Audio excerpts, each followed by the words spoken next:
เจ็บมีชื่อว่าเฒ่าแดนอายุ63ปีพอแดนอายุ63ปีอยู่บ้านล่างเมืองนครปากเซ่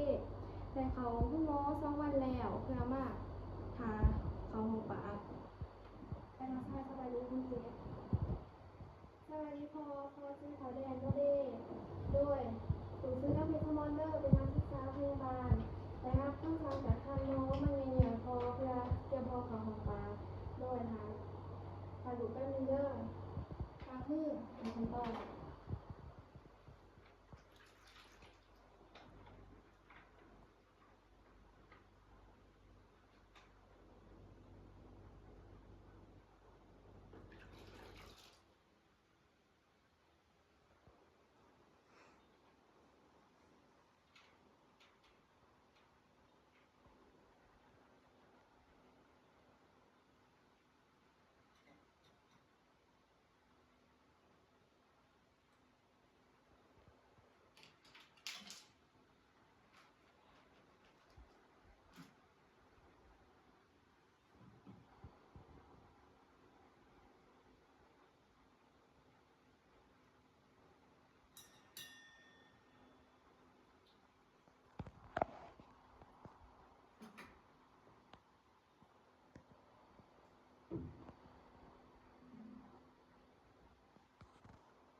เช็คซ้ายแล้วก็เช็ควันหมดอันหนึ่งเบิ่งก่อนนั้นหมดอันหนึ่งออก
ได้ค่ะได้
ทดสอบซ้าย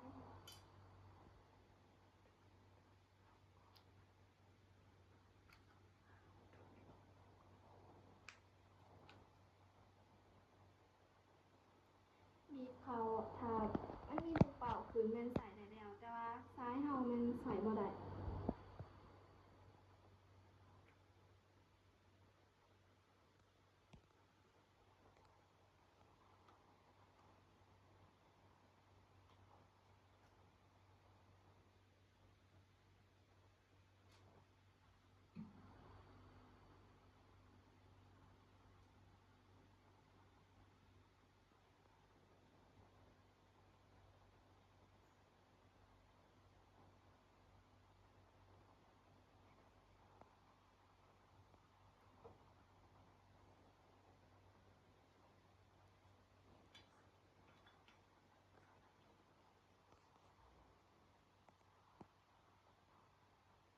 ถ้าจะต้องโค้งเลยเนาะ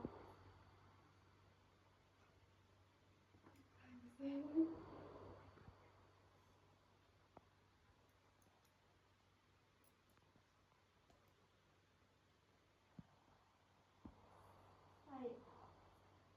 ใส่เป็นเสือขีดซัมนี่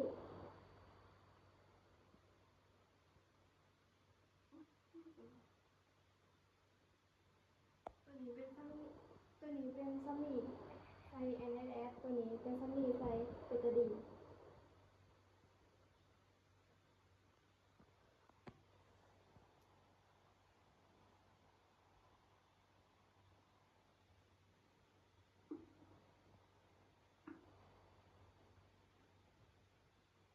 ดึงล้างหูโลกแล้วก็อนามัยเซตนิ้วบนหอยจนกว่าจะสะอาด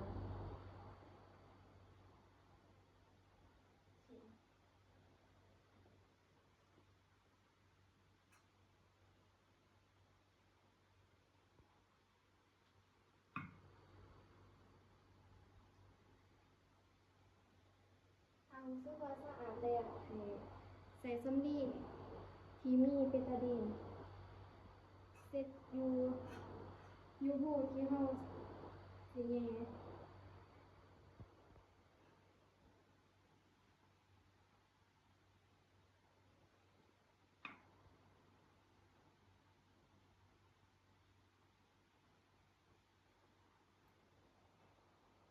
เราจะมาต่อซ้ายเลย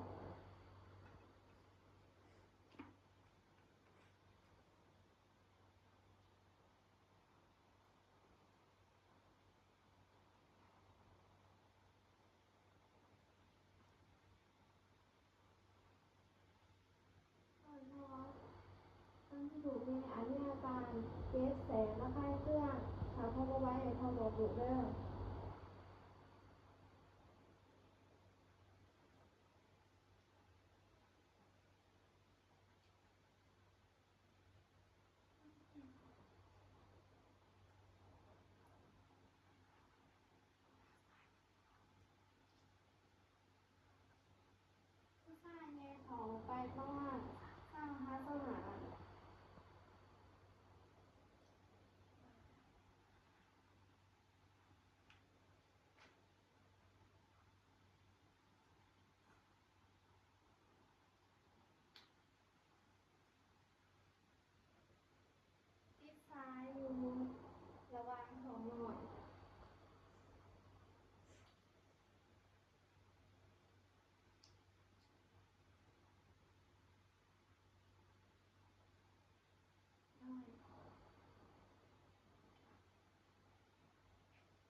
ก่อนเอามาให้ผู้ขาศึกษาคนเจ็บ